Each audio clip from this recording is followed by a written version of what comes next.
യേശുവിനായൻ ജീവിതം നൽകാമെൻ ആയുസ്സിൻ നാളുകളെല്ലാം. ശാശ്വതമായൊരു ദേശമെനിക്കായൻ നാഥനൊരുക്കുന്നതാ.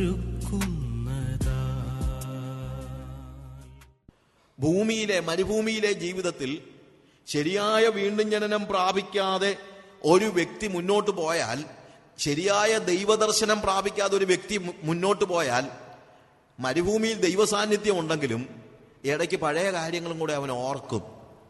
പക്ഷെ സ്വർഗത്തിൽ മിസ്രയീമിന്റെ ഓർമ്മ പോലും ബാക്കിയില്ല. അവിടെ സ്വർഗത്തിൽ ദൈവസാന്നിധ്യത്തിന്റെ പരിപൂർണതയാണ്, ദൈവഭരണത്തിന്റെ പരിപൂർണതയാണ്. അവിടെ ഉള്ളിയും ചിറ്റുള്ളിയും ഇറച്ചിക്കലവും ഒന്നും ആരും ഓർക്കത്തില്ല. അവിടെ ദൈവത്തിന്റെ സമ്പൂർണ്ണ സാന്നിധ്യവും സമ്പൂർണ്ണ അനുസരണവുമാണ്. അങ്ങനെയാണ് നമ്മൾ ജീവിക്കുന്നത്, സമ്പൂർണ്ണ സന്തോഷത്തിലാണ് ജീവിക്കുന്നത്. ആ ജീവിതത്തിനായി ദൈവം നൽകുന്ന ഒരു പരിശീലന കളരിയാണ് നമ്മുടെ ഭൂമിയിലെ ജീവിതം എന്ന് പറയുന്നത്. നമ്മളെ ഇവിടെ ദൈവം പരിശീലിപ്പിക്കുകയാണ്. എന്തിന്?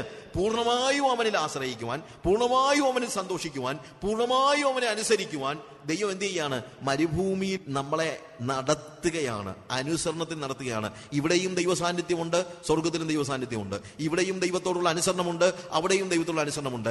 എന്നാൽ ദൈവത്തോടുള്ള അനുസരണവും ദൈവസാന്നിധ്യത്തിന്റെ നിറവും ദൈവസാന്നിധ്യത്തിന്റെ ദൈവസാന്നിധ്യത്തിലെ സന്തോഷത്തിന്റെ പരിപൂർണതയും സ്വർഗത്തിൽ സമ്പൂർണമായിരിക്കുന്നു. ആ സമ്പൂർണമായ സ്വർഗീയ ജീവിതം ഇവിടെ പ്രാക്ടീസ് ചെയ്യാനായിട്ട് ദൈവം നമ്മളെ എന്ത് ചെയ്തിരിക്കുകയാണ്? ഈ ഭൂമിയിൽ ആക്കിയിരിക്കുകയാണ്. ഇത് ഈ മരുഭൂമിയിലെ പരിശീലന കളരി ഇല്ലെങ്കിൽ കനാൻ നാട്ടിലെ ജീവിതം നമുക്ക് ദുസ്സഹമായി തീരും എന്നുള്ളതിന് സംശയമൊന്നുമില്ല. നമുക്ക് ഒരു ഓഡ് പ്ലേസ് ആയിരിക്കും. ഇവിടെ ദൈവത്തെ അനുസരിച്ച് പഠിക്കാതെ, ഇവിടെ ദൈവത്തിൽ സന്തോഷിച്ച് പഠിക്കാതെ നമ്മൾ സ്വർഗത്തിൽ ചെന്നാൽ we feel it is an odd place. അത് നമുക്ക് യഥാർത്ഥത്തിൽ സന്തോഷിക്കുവാനായിട്ട് കഴിയത്തില്ല. സ്വർഗത്തിൽ സ്ഥാനമാനങ്ങൾക്കൊന്നും വലിയ വ്യത്യാസമില്ലെങ്കിലും ചിലപ്പോൾ സന്തോഷത്തിന് വ്യത്യാസം കാണുമെന്ന് വല്ലപ്പോഴെങ്കിലും എനിക്ക് തോന്നാറുണ്ട്. കാര്യം സ്വർഗം ഒന്ന് മനസ്സിലാക്കിയിട്ടുള്ളവന് മാത്രമല്ല അത് അംഗീകരിക്കാനും അത് അക്സെപ്റ്റ് ചെയ്യാനും അത് സ്വർഗത്തിലെ കാര്യങ്ങളൊക്കെ നമ്മൾ ഇവിടെ ഒന്ന് പരിശീലിച്ചില്ലെങ്കിൽ അവിടെ ചെല്ലുമ്പോൾ നമുക്കൊരു ഒരു വല്ലായ്മയെന്നൊന്നും ഞാൻ പറയുന്നില്ല. പക്ഷെ നമുക്കൊരു എന്താണ് ഒരു ഓഡായിട്ട് കാര്യം ഞാൻ പരിശീലിച്ചിട്ടില്ലാത്തൊരു കാര്യം കാണുമ്പോൾ എനിക്കുണ്ടാകുന്ന ഒരു വിഭ്രമമുണ്ടല്ലോ. അതുകൊണ്ട് സ്വർഗത്തിന്റെ ജീവിതം നമ്മളിവിടെ പ്രാക്ടീസ് ചെയ്യണം, ശരിയായ നിലയിൽ പരിശീലിക്കണം. സ്വർഗം ഇവിടെ നമ്മൾ പരിശീലിച്ചില്ലെങ്കിൽ നമുക്ക് വേണ്ടത്ര ആസ്വദിക്കാൻ, സ്വർഗം നമുക്ക് വേണ്ടത്ര ആസ്വദിക്കാൻ കഴിയാതെ പോയേക്കാം. നമ്മളിപ്പോൾ സ്പേസ് ജേർണി നമുക്കറിയാമല്ലോ. ശൂന്യാകാശത്തിലോ അല്ലെങ്കിൽ സ്പേസിലോ അതല്ലെങ്കിൽ മറ്റൊരു ഗ്രഹത്തിലോ യാത്ര ചെയ്യുന്ന, മേ ബി ചന്ദ്രനിലേക്ക് നമ്മളെ ഒരു സ്പേസ് ഷട്ടിലിൽ നമ്മൾ കൊണ്ടുപോവുകയാണെങ്കിൽ, ഒരാൾക്ക് ചന്ദ്രനിൽ പോകണമെന്ന് ആഗ്രഹം ഉണ്ടെങ്കിൽ പിറ്റേ ദിവസം അങ്ങനെ നേരെ ചന്ദ്രനിലോട്ട് കൊണ്ടുപോകുന്നതല്ല.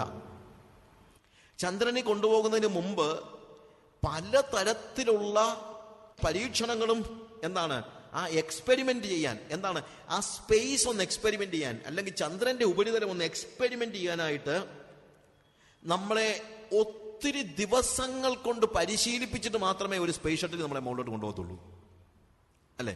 അല്ലാതെ പോയാൽ ഭയങ്കര അപകടമായിരിക്കും. ഒന്നാമത്തെ കാര്യം, നമ്മൾ 2-3 കാര്യങ്ങൾ ഞാൻ പറയാം. ഇത് നമ്മൾ ഹെവൻലി ആയിട്ടുള്ള, ഇതുപോലെ തന്നെയാണ് സ്വർഗത്തിലേക്ക് നമ്മൾ പോകുമ്പോഴും സ്വർഗത്തിന്റെ അവസ്ഥകൾ നമ്മളിവിടെ ഒന്ന് എക്സ്പെരിമെന്റ് ചെയ്തിട്ട് വേണം പോകാൻ. അതിന് ദൈവം ഇവിടെ നമ്മളെ ഭൂമിയിലാക്കിയിരിക്കുകയാണ്, സ്വർഗത്തിന്റെ ജീവിതം ഒന്ന് എക്സ്പെരിമെന്റ് ചെയ്യാൻ. ഇപ്പൊ സ്പേസിന്റെ കാര്യം തന്നെ ആലോചിക്കുക. അവിടുത്തെ ഒരു പ്രധാനപ്പെട്ട പ്രോബ്ലം എന്ന് പറയുന്നത് ബോഡി വെയിറ്റ് ഇല്ല എന്നുള്ളതാണ്. ഭൂമിയുടെ ഒരു പ്രത്യേകത, നമ്മുടെ ശരീരത്തെ ഭൂമിയിലേക്ക് ശരീരം എന്ത് ചെയ്യുന്നുണ്ട്, അല്ലെങ്കിൽ വെയിറ്റ് ഉള്ളത് കൊണ്ട് ഭൂമിയിലേക്ക് നമ്മളെ ആകർഷിക്കുന്നുണ്ട്. അതുകൊണ്ടാണ് നമുക്കൊരു കസേര വന്ന് ഇരിക്കാനാണെങ്കിലും പറ്റുന്നത്, അല്ലെങ്കിൽ ഇരിക്കാൻ പറ്റത്തില്ല. നമ്മളിങ്ങനെ ഇരിക്കാൻ നോക്കുമ്പോഴത്തേക്ക് നമ്മൾ ചിലപ്പോൾ അങ്ങ് പൊങ്ങിപ്പോയെന്നിരിക്കും, ഇല്ലേ? അപ്പൊ അങ്ങനെ പെട്ടെന്ന് നമ്മൾ ഇരിക്കുമ്പോഴത്തേക്ക് ഇങ്ങനെ മുകളിലോട്ട് അങ്ങ് പൊങ്ങിപ്പോവുകയാണെങ്കിൽ നമ്മളെ ആദിഭൂതി ഇളകി പോകത്തില്ലയോ?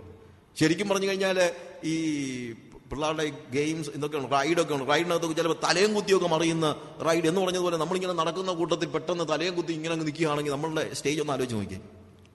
അപ്പോൾ വെയിറ്റ് ഇല്ലാത്ത ഒരു സ്റ്റേജ് സ്പേസിൽ നമ്മൾ പോവുകയാണെങ്കിൽ ആ ഒരവസ്ഥ നമ്മളെ പ്രാക്ടീസ് ചെയ്യാൻ വെയിറ്റ് ഇല്ലാത്ത ഒരു ആംബിയൻസ്, ഒരു അറ്റ്മോസ്ഫിയർ ഉണ്ടാക്കി നമ്മളെ ഇവിടെ തന്നെ സ്പേസ് ഷട്ടിൽ പോകുന്നതിന് മുമ്പ് പരിശീലിപ്പിക്കുന്നുണ്ട്. ഇതുപോലെ തന്നെ നമ്മൾ സ്വർഗത്തിലേക്ക് പോകുമ്പോഴുണ്ടാകുന്ന ഒരു പ്രത്യേകത, അവിടെ ഭൂമിയിലേക്ക് നമ്മളെ പിടിച്ചു വലിക്കുന്ന ഒരു സാധനവും ഇല്ലെന്നുള്ളതാണ്. അവിടെ ഒരു വെയിറ്റ്ലെസ് സ്റ്റേജാണ്. അപ്പം നമ്മുടെ ഒരു പ്രോബ്ലം, നമ്മുടെ ഭൗതിക മോഹങ്ങൾ എല്ലാം എന്ത് ചെയ്യാണ്? എപ്പോഴും നമ്മളെ ഭൂമിയിലോട്ട് ഇങ്ങനെ പിടിച്ചു വലിച്ചുകൊണ്ടിരിക്കുകയാണ്. ഇപ്പൊ സ്വർഗത്തിലോട്ട് പോകാൻ പ്രാക്ടീസ് ചെയ്യുന്ന ആളുകളാണെങ്കിൽ ആദ്യം ചെയ്യേണ്ടത്, നമ്മളെ താഴോട്ട് പിടിച്ചു വലിക്കുന്ന ഈ എല്ലാ ഭൗതിക മോഹങ്ങളിൽ നിന്നും ഒരു വിടുതൽ പ്രാപിച്ച് ഒരു വെയിറ്റ്ലെസ് സ്റ്റേജിൽ നമ്മൾ വളരണം. അതൊന്ന് പരിശീലിക്കണം. പൈസ ഒക്കെ എന്നെ പിടിച്ച് താഴോട്ട് വലിക്കരുത്, കസേര പിടിച്ച് താഴോട്ട് വലിക്കരുത്, ഭൗതികമായ മോഹങ്ങൾ എന്നെ പിടിച്ച് താഴോട്ട് വലിക്കരുത്. സൂപ്പർ മാർക്കറ്റിലും ഹൈപ്പർ മാർക്കറ്റിലും കയറുമ്പം കാണുന്ന സാധനങ്ങളെല്ലാം കൂടെ കണ്ണിക്കൂടെ കയറി താഴോട്ട് ഭാരമിടരുത്. കാര്യം ഭാരമില്ലാത്ത ഒരു സ്റ്റേജിലേക്കാണ് നമ്മൾ പോകുന്നതെന്ന് ആലോചിക്കണം. ഒരു ഭൗതിക മോഹിക്ക് സ്വർഗത്തിൽ ചെന്ന് കഴിഞ്ഞാൽ ഇറ്റ് ഈസ് വെരി ഡിഫിക്കൽട്ട്. സ്വർഗത്തിൽ ചെന്നാൽ, ഞാൻ പറഞ്ഞ് ചെല്ലുന്ന കാര്യം പോട്ടെ, ചെന്നാൽ അവനവിടെ ഒരിക്കലും എൻജോയ് ചെയ്യാൻ പറ്റത്തില്ല. കാര്യം എന്ന് വെച്ച് കഴിഞ്ഞാൽ വെയിറ്റ് ഇല്ലാത്ത ഒരു സ്റ്റേജ് അവൻ പ്രാക്ടീസ് ചെയ്തിട്ടില്ല. അതുകൊണ്ട് നിങ്ങൾ യഥാർത്ഥത്തിൽ ഒരു ക്രിസ്ത്യാനിയാണ്, യഥാർത്ഥത്തിൽ സ്വർഗത്തിൽ പോകാൻ സ്വർഗീയ സിയോനാണ് നിങ്ങളുടെ മനസ്സിന്റെ ഉള്ളിലെങ്കിൽ നിങ്ങൾ ഇവിടെ തന്നെ എന്തോ ചെയ്യണം? ആ വെയിറ്റ്ലെസ്നെസ് പ്രാക്ടീസ് ചെയ്യണം. ഭൂമിയിലുള്ള കാര്യങ്ങളോടുള്ള വിരക്തി നമ്മൾ പ്രാക്ടീസ് ചെയ്യണം. നമ്മൾ ഇയ്യോബ് പറയുന്നത് പോലെ, ഇയ്യോബിന്റെ പ്രത്യേകത അതായിരുന്നു. അവൻ ഈ വെയിറ്റ്ലെസ്നെസ് പ്രാക്ടീസ് ചെയ്ത ആളാ. അവൻ പറയുന്നത് എന്താണ്? യഹോവ തന്നു, യഹോവ എടുത്തു, ഹൂ കെയർസ്? എനിക്കെല്ലാം ഉണ്ടായിരുന്നു, എല്ലാം പോയി എന്ന് പറയുന്നു. എനിക്ക് എന്ന് പറയുന്നിടത്താണല്ലോ പ്രശ്നം. It was not mine. അവൻ പറയുന്നതാണ്, അതെന്റെ അല്ലായിരുന്നു, യഹോവയുടേതായിരുന്നു. കുറച്ചാൾ എൻ്റെ ഉണ്ടായിരുന്നു, കുറച്ച് കഴിഞ്ഞപ്പോൾ യഹോവ അങ്ങ് എടുത്തു. എടുക്കട്ടെ, who cares? It's not mine. അതിന്റെ ചേർന്ന് അവൻ പറയാണ്, നഗ്നനായിട്ടാണ് ഞാൻ ലോകത്തിലേക്ക് വന്നത്, ഞാൻ നഗ്നനായിട്ട് തന്നെ തിരിച്ചു പോകും. നഗ്നനായി തിരിച്ചു പോകുമെന്ന് പറയുന്ന ഒരു ഗതികേടായിട്ടല്ല ഇവിടെ പറയുന്നത്. നഗ്നനായി തിരിച്ചു പോകുമെന്ന് പറയുന്ന അവൻ്റെ ഒരു റെസല്യൂഷനാണ്. അവൻ പറയുകയാണ്, ഒരു വലിയൊരു പ്രഖ്യാപനം നടത്തുകയാണ്. ഞാൻ ഭൂമിയിലേക്ക് വന്നപ്പോൾ എൻ്റെ ശരീരത്തിൽ ഒന്നുമില്ലായിരുന്നു, വെയിറ്റ് ഇല്ലാതെ ഞാൻ വന്നത്. ഞാൻ തിരിച്ചു പോകുമ്പോഴും ഒരു വെയിറ്റും ഇല്ലാതെ തന്നെ പോകും. ഭൂമിയിലുള്ള യാതൊരു കാര്യങ്ങളും എന്നെ പറ്റിപ്പിടിക്കാൻ ഞാൻ സമ്മതിക്കത്തില്ലെന്ന് അയ്യോ പറയുന്നത്. അവൻ ആ വെയിറ്റ്ലെസ്നെസ് പ്രാക്ടീസ് ചെയ്തിരുന്നു. അതുകൊണ്ട് ഭൂമിയിൽ നമ്മൾ ജീവിക്കുമ്പോൾ, മരുഭൂമിയിലെ യാത്രയിൽ ദൈവം നമ്മളോട് ആവശ്യപ്പെടുന്ന ഒരു പ്രധാനപ്പെട്ട കാര്യം, ആ ഹെവൻലി ആംബിയൻസിൽ, ആ സ്വർഗത്തിന്റെ സ്ഥിതിയിൽ വെയിറ്റ്ലെസ് ആയിട്ട് നമ്മളെ സൂക്ഷിക്കണമെന്നാണ്. കാര്യം നമ്മൾ ഇവിടെ ജീവിക്കാനുള്ളവരല്ല, സ്പേസിലേക്ക് പോകാനുള്ളവരായതുകൊണ്ട്, സ്പേസിനും അപ്പുറത്ത് സ്വർഗത്തിലേക്ക് പോകാനുള്ളവരായതുകൊണ്ട്, ഭൗമികമായ മോഹങ്ങളിൽ നമ്മളെ തന്നെ തളച്ചിടുന്നതായ സകല ലോകതന്ത്രങ്ങളിൽ നിന്നും, ലോകത്തിന്റെ വെയിറ്റിൽ നിന്നും, ഭാരങ്ങളിൽ നിന്നും വിടുതൽ പ്രാപിച്ച്, അതിൽ നിന്നുള്ള ഒരു വലിയ വിമോചനം പ്രാപിച്ച് നമ്മൾ എന്ത് ചെയ്യണം? We need to see that we keep ourselves clean and naked. നമ്മളെ തന്നെ നഗ്നരായി സൂക്ഷിക്കുവാൻ, നമ്മിൽ ഒന്നും പറ്റിപ്പിടിക്കാതിരിക്കാൻ, ലോകത്തിന്റെ യാതൊരു മോഹങ്ങളും എന്നെ പറ്റിപ്പിടിക്കാതിരിക്കാനുള്ള വലിയ ഒരു പരിശ്രമം, ഒരു പരിശീലനം ഈ ഭൂമിയിൽ ജീവിക്കുമ്പോൾ എനിക്ക് ആവശ്യമാണ്. ഹല്ലേലൂയ. അങ്ങോട്ട് പോകാനുള്ളവരെ ഇത് പ്രാക്ടീസ് ചെയ്താൽ മതി, അല്ലാത്തവർക്ക് വേണ്ട. ഈ പലരുടെ ജീവിതം കണ്ടു കഴിഞ്ഞാൽ ഇവിടെ തന്നെയാ ഇവരെല്ലാം ജീവിക്കാൻ ഉദ്ദേശിക്കുന്നതെന്ന് ചിന്തിച്ചു പോകും. No, if you want to reach the eternal heaven and if you want to live with him forever, അവനോട് ചേർന്ന് നിത്യതയിൽ ജീവിക്കുവാൻ ആഗ്രഹിക്കുന്നെങ്കിൽ അവിടുത്തെ ജീവിതമാണ് നമ്മളിവിടെ പ്രാക്ടീസ് ചെയ്യേണ്ടത്. സ്വർഗത്തിന്റെ ജീവിതമാണ് ഞാനിവിടെ പ്രാക്ടീസ് ചെയ്യേണ്ടത്. ഞാൻ ഒരു ചെറിയ ഉദാഹരണം ഈ സ്പേസ് ഷട്ടിലിന്റെ കാര്യത്തിൽ സ്പേസിലെ പോകുന്ന കാര്യത്തെ കുറിച്ച് പറഞ്ഞു കഴിഞ്ഞാലും, take about our eating habit. നമ്മളുടെ ഈ ഭക്ഷണത്തിന്റെ കാര്യം ഒന്ന് ആലോചിച്ച് നോക്കുക. സ്പേസിലേക്ക് പോകാനായിട്ട്, സ്പേസ് ഷട്ടിൽ പോകാൻ ആഗ്രഹിക്കുന്ന ഒരു വ്യക്തി വലിച്ചു വാരി 2.5 കിലോ ചിക്കനും 4 കിലോ കരിമീനും എല്ലാം കൂടെ പൊളിച്ച് എല്ലാം കൂടെ തിന്നോണ്ടൊന്നും അല്ല അവൻ ജീവിക്കുന്നത്. ഈ ഭക്ഷണം എന്ന് പറയുന്നത് നമ്മുടെ വയറിന് നമുക്ക് ഒരു സാറ്റിസ്ഫാക്ഷൻ നൽകുന്നുണ്ട്. പക്ഷേ സ്പേസിലേക്ക് പോകാൻ ഉദ്ദേശിക്കുന്നവൻ അവന്റെ വയറിന്റെ സാറ്റിസ്ഫാക്ഷൻ നോക്കിയല്ല ജീവിക്കുന്നത്. He eat for what he needs. അവൻ ആവശ്യമുള്ള, ശരീരത്തിന് ആവശ്യമുള്ള കാര്യങ്ങൾ ഒരുപക്ഷെ he is practicing it in ഒരു ടാബ്ലറ്റ് ഫോമിലായിരിക്കും അവൻ കഴിക്കുന്നത്, ഒരു ക്യാപ്സ്യൂൾ ഫോമിലായിരിക്കും കഴിക്കുന്നത്. പക്ഷെ ക്യാപ്സ്യൂൾ ഫോമിൽ കഴിച്ചു കഴിഞ്ഞാൽ നമ്മുടെ വയറിന്റെ വിശപ്പ് തീരത്തില്ല. ശരിയല്ലേ? നമുക്ക് ആവശ്യമുള്ള സകല വൈറ്റമിൻസും മിനറൽസും എല്ലാ സാധനങ്ങളും കൂടെ ക്യാപ്സ്യൂൾ ഫോമിലാക്കി നമുക്ക് തന്നു കഴിഞ്ഞാൽ നമ്മുടെ വയറിന്റെ വിശപ്പ് തീരുമോ? ഇല്ല, നമ്മുടെ വയറിന്റെ വിശപ്പ് തീരത്തില്ല. പക്ഷേ സ്പേസിൽ പോകാൻ ആഗ്രഹിക്കുന്നവൻ അവന്റെ ശരീരത്തിന്റെ മോഹങ്ങളെ തൃപ്തിപ്പെടുത്തുന്ന രീതിയിലല്ല ജീവിക്കുന്നത്. കാരണം ഇവിടെ നമുക്ക് എന്തുകൊണ്ടാ നമ്മൾക്ക് വിശക്കുമ്പോഴത്തേക്ക് ഈ എല്ലാം കൂടെ തിന്നതിലേ പറ്റുള്ളൂ എന്ന് പറയുന്നതിന്റെ കാര്യം എന്താണ്? നമ്മളുടെ സെൻസിറ്റീവായിട്ടുള്ള ഫാക്കൽറ്റി എന്ന് പറയുന്നത് നമ്മുടെ സെൻസസ് ആണ്. ഉപയോഗിച്ചിരിക്കുന്ന വാക്ക് അതേപോലെ തന്നെയാണ്. സെൻസിറ്റീവായിട്ടുള്ള, മോർ സെൻസിറ്റീവ്. നമുക്ക് ഓരോ വ്യക്തിക്കും നമുക്കൊക്കെ ഉള്ള ഒരു പ്രത്യേകത ഉണ്ട്. നമുക്ക് മോർ സെൻസിറ്റീവ് ആയിട്ടുള്ള കാര്യം എന്ന് പറയുന്നത് പലപ്പോഴും വിശപ്പാണ്, അല്ലെങ്കിൽ നമ്മുടെ ശരീരത്തിന്റെ ആവശ്യങ്ങളാണ്. ശരീരത്തിന്റെ ആവശ്യങ്ങൾ. നമ്മുടെ പിള്ളേർക്ക് വിശന്നാൽ ഉടനെ തന്നെ ഓടി വന്ന് ഭക്ഷണം ചോദിക്കല്ലേ? പിള്ളേർക്ക് വരത്തില്ലേ? നമ്മൾ ചിലപ്പോൾ പറയാറുണ്ട്, ഞങ്ങളുടെ വീട്ടിൽ പിള്ളേർ അങ്ങനൊന്നും ഇല്ല, ഞങ്ങളുടെ വീട്ടിൽ പിള്ളേർ കഴിക്കാൻ വരത്തേയില്ല, അവർക്ക് പിള്ളേർക്ക് ആർക്കും വിശപ്പില്ലെന്ന് തള്ളമാരൊക്കെ പറയുന്നത് കേട്ടിട്ടുണ്ട്. വിശക്കാൻ നിങ്ങൾ അവർക്ക് അവസരം കൊടുത്തിട്ടുണ്ടോ? 2 മണിക്കൂർ കൂടുമ്പം ഭക്ഷണം കുത്തി കയറ്റി കഴിഞ്ഞാൽ പിന്നെ ഏത് കൊച്ചിനാണ് വിശക്കുന്നത്? നിങ്ങൾ വിശക്കാനൊരു അവസരം കൊടുക്ക്, അന്നേരം അറിയാൻ കൊച്ചിനെ വിശപ്പുണ്ടോ ഇല്ലയോ എന്ന്. ശരിക്കും വിശക്കുകയാണെങ്കിൽ കൊച്ചെന്ത് ചെയ്യും? ഓടി വരും, അമ്മയെ വിശക്കുന്നു എന്ന് പറഞ്ഞുകൊണ്ട്. പക്ഷെ ഏതെങ്കിലും കൊച്ച് അമ്മയെ എനിക്ക് പഠിക്കണം എന്ന് പറഞ്ഞുകൊണ്ട് ഓടി വരുന്നവനെ കണ്ടിട്ടുണ്ടോ?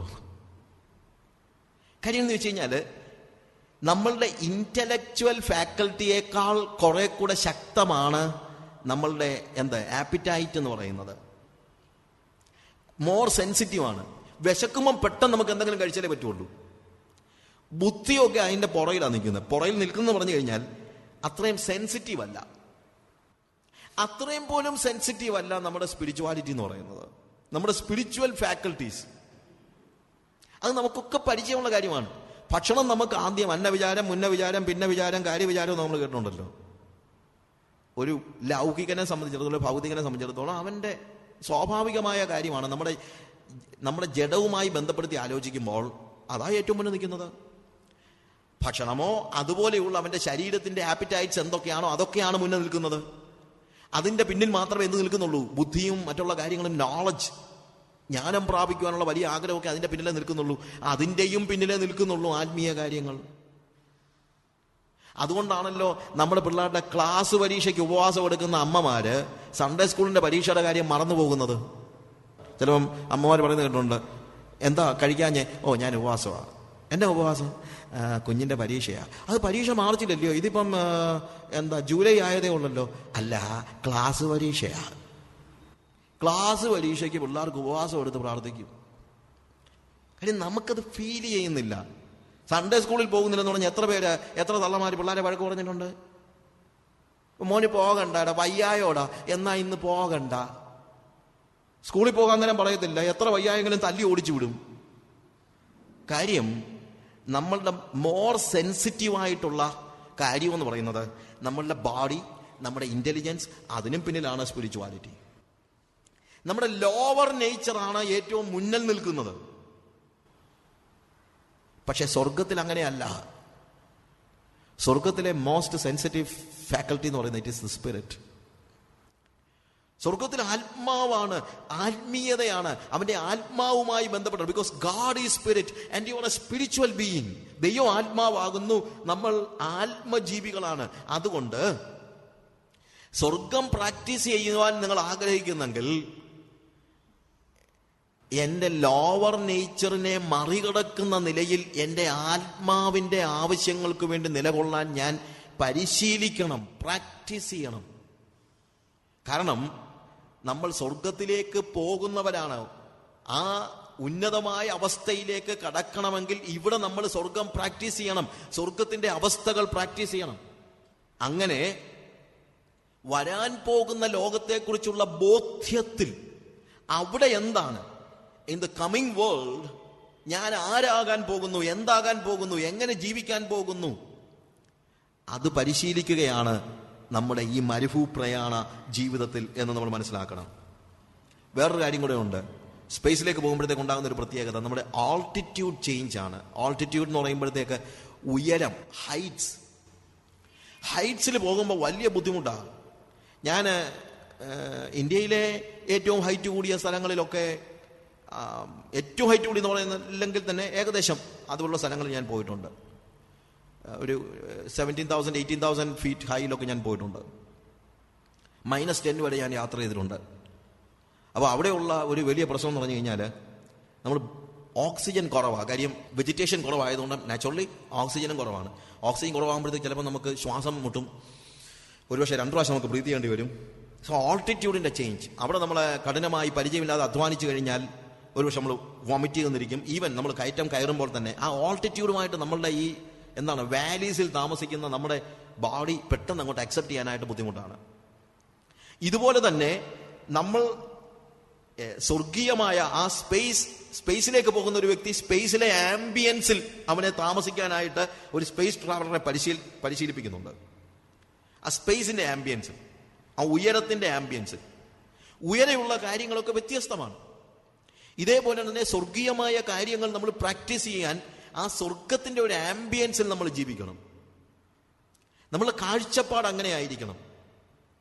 ഞാൻ ചിലപ്പോൾ പറയാറുണ്ട്, നമ്മൾ ഈ ഫ്ലൈറ്റിൽ കയറുമ്പം, ആദ്യമൊക്കെ ഫ്ലൈറ്റിൽ കയറുമ്പം എങ്ങനെയെങ്കിലും ഒരു സൈഡ് സീറ്റ് കിട്ടണമെന്ന്, ഒരു വിൻഡോ സീറ്റ് കിട്ടണമെന്നാണ് നമ്മുടെ ആഗ്രഹം. എന്നാന്ന് വെച്ച് കഴിഞ്ഞാൽ ഈ പുറമേയുള്ള കാഴ്ചയൊക്കെ കാണാൻ. പിന്നെ കുറച്ച് കഴിയുമ്പോൾ പിന്നെ അത് മാറിക്കോളും. അപ്പം ഈ പുറത്തെ കാഴ്ച ഞാനിപ്പോഴും ഓർക്കുന്നുണ്ട്. ആദ്യം നമ്മളൊക്കെ നോക്കുമ്പോഴത്തേക്ക് എയർപോർട്ടിന്റെ ചുറ്റുമുള്ള വലിയ കെട്ടിടങ്ങളൊക്കെ ഇറ്റ് ഈസ് സോ ബിഗ്. പക്ഷേ വാട്ട് ഹാപ്പൻസ്, കുറച്ചങ്ങോട്ട് ഉയരുമ്പോഴത്തേക്ക് ഈ വലുതായിട്ടുള്ള ഈ കെട്ടിടങ്ങളൊക്കെ എന്ത് ചെയ്യുന്നു, നമ്മൾ ചെറുതായിട്ട് കാണാൻ തുടങ്ങുന്നു. And finally it becomes like വെറും സോപ്പ് പെട്ടി പോലെ ആയിത്തീരുന്നു. കുറച്ച് കഴിയുമ്പോഴത്തേക്ക് നമ്മളിതൊന്നും കാണുന്ന പോലുമില്ല. അതാണ് ഹൈറ്റ്സിന്റെ പ്രത്യേകത. ഉയരങ്ങളിലേക്ക് കയറിപ്പോകുമ്പോൾ നാച്ചുറലി ഭൂമിയോടുള്ള നമ്മുടെ അട്രാക്ഷൻ കുറഞ്ഞ് ഒടുവിൽ ഭൂമി നമുക്കൊരു വിഷയം പോലും അല്ലാത്ത സ്റ്റേജ് വരും. ലോകത്തിന്റെ ഒരു സ്റ്റേജ് നമ്മൾ മറന്നു പോകുന്ന ഒരു അവസ്ഥ. അതുകൊണ്ടാണ് ഞാൻ പറഞ്ഞത്, we need to see that we are living in the ambience of heaven. We need to fly high. ഉയരത്തിലേക്ക് പറക്കാനായിട്ടാണ് ദൈവം നമ്മളെ വിളിച്ചിരിക്കുന്നതെങ്കിൽ ആ ആംബിയൻസിൽ നമ്മൾ ജീവിക്കണം. അപ്പൊ അവിടെ എന്തൊക്കെ ഉണ്ടോ അതൊക്കെയാണ് ഇവിടെ ഞാൻ പ്രാക്ടീസ് ചെയ്യേണ്ടത്. സ്വർഗത്തിൽ എന്തൊക്കെ ഇല്ലയോ അതൊന്നും ഞാനിവിടെ നോക്കാൻ പാടില്ല. സ്വർഗത്തിൽ നമുക്ക് പാട്ടുണ്ട്, നമുക്കറിയാം, അവിടെ പാട്ടൊക്കെ ഒത്തിരി ഉണ്ട്. സ്വർഗത്തിൽ കർത്താവിനെ നമ്മൾ ആരാധിച്ചുകൊണ്ടിരിക്കുകയാണ്, സ്വർഗത്തിൽ അവന്റെ മുഖം കണ്ടുകൊണ്ടിരിക്കുകയാണ്, സ്വർഗത്തിൽ അവനോട് നമ്മൾ സംസാരിക്കുന്നതെല്ലാം ഉണ്ട്. അപ്പം ഞാനിങ്ങനെ ആലോചിച്ചു, സ്വർഗത്തിൽ പ്രസംഗം കാണുമെന്ന്. കാര്യം ഇപ്പൊ പല ആളുകൾക്ക് ഒരു പ്രശ്നം എന്നാന്ന് ചോദിച്ചു കഴിഞ്ഞാൽ, ഒന്ന് പ്രസംഗിച്ചില്ലെങ്കിൽ, മൈക്കിന്റെ സ്റ്റാൻഡിൽ ഒന്ന് പിടിച്ചില്ലെങ്കിൽ അവർക്ക് ഉറക്കം പറ്റത്തില്ല. അപ്പൊ ഇങ്ങനെ ഈ പ്രസംഗ കൊതിയന്മാരായിട്ടുള്ള ആളുകളൊക്കെ സ്വർഗത്തിൽ ചെന്നാൽ എന്നാ ചെയ്യുമെന്ന് ഞാനിങ്ങനെ ആലോചിച്ചിട്ടുണ്ട്. ഈ സ്വർഗത്തിലുള്ള കാര്യങ്ങൾക്ക് വേണം നമ്മൾ കൂടുതൽ പ്രാധാന്യം കൊടുക്കാനായിട്ട്. സ്വർഗത്തിലില്ലാത്ത കാര്യങ്ങളൊക്കെ ഉപേക്ഷിക്കാൻ പഠിക്കുക. It's not in one day. അതുകൊണ്ടാണ് കർത്താവ് നമുക്കൊരു ആംപിൾ ടൈം തന്നിരിക്കുന്നത് ഈ ഭൂമിയിൽ ജീവിക്കാൻ. എന്തിനാണെന്നറിയാമോ? ഞാൻ പറഞ്ഞല്ലോ, of course you need to practice, you need to preach gospel, everything is there. പക്ഷേ നമ്മൾ സ്വർഗത്തിന് വേണ്ടി നമ്മളെ തന്നെ ഒരുക്കുന്ന ദിവസങ്ങളായിരിക്കണം മരുഭൂമിയിലെ നമ്മുടെ ജീവിതം എന്ന് പറയുന്നത്. സ്വർഗത്തിൽ എന്തുണ്ടോ അത് മാത്രമേ ഞാനിവിടെ ചെയ്യുള്ളൂ എന്ന് തീരുമാനിക്കണം. ആ സ്വർഗത്തെ നമ്മൾ മനസ്സിലാക്കണം. ആ സ്വർഗീയമായ ജീവിതം ജീവിക്കാൻ നമുക്ക് കഴിയണം.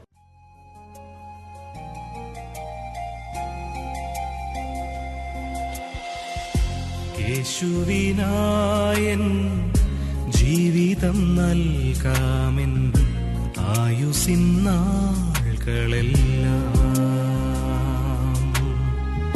ശാശ്വതമായൊരു ദേശമെനിക്കായൻ നാഥനൊരുക്കുന്നതാൽ യേശുവിനായൻ ജീവിതം നൽകാമെൻ ആയുസ്സിൻ നാളുകളെല്ലാം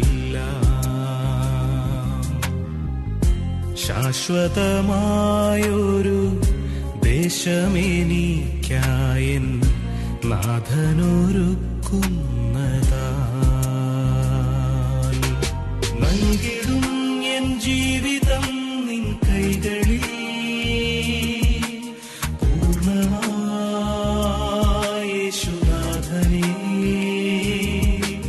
നൽകിടും എൻ ജീവിതം നിൻ കൈകളിൽ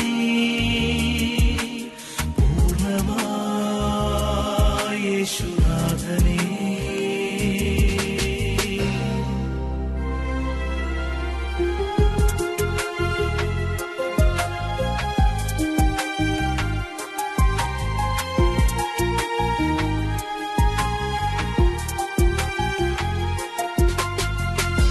ദൂരത്തു നിന്നു ഞാൻ ചാരത്തണയാതെ ജീവിതം തൂകി തകർത്തുപോയി. ദൂരത്തു നിന്നു ഞാൻ ചാരത്തണയാതെ ജീവിതം തൂകി തകർത്തുപോയി. മാറത്തണയ്ക്കുവാൻ താങ്ങുവാൻ നീ എന്ന ക്രൂശിൽ തകർന്നതു സ്നേഹം. മാറത്തണയ്ക്കുവാൻ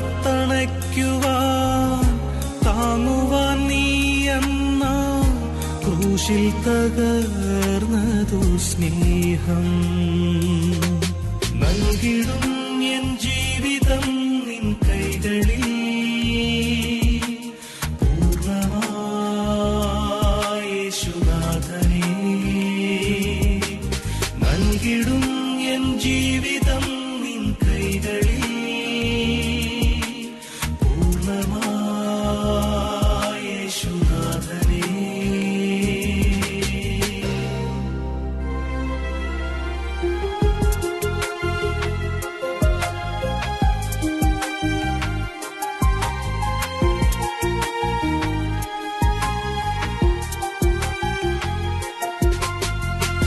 നിത്യനാടിൻ വഴി എനിക്കായി തുറന്ന എൻ യേശുവെ പിൻചെല്ലുമെന്നും. നിത്യനാടിൻ വഴി എനിക്കായി തുറന്ന എൻ യേശുവെ പിൻചെല്ലുമെന്നും. വിശ്വാസ ജീവിത പോർക്കളത്തിൽ ഞാൻ തളരാതെ മുന്നേറുമെന്നും. വിശ്വാസ ജീവിത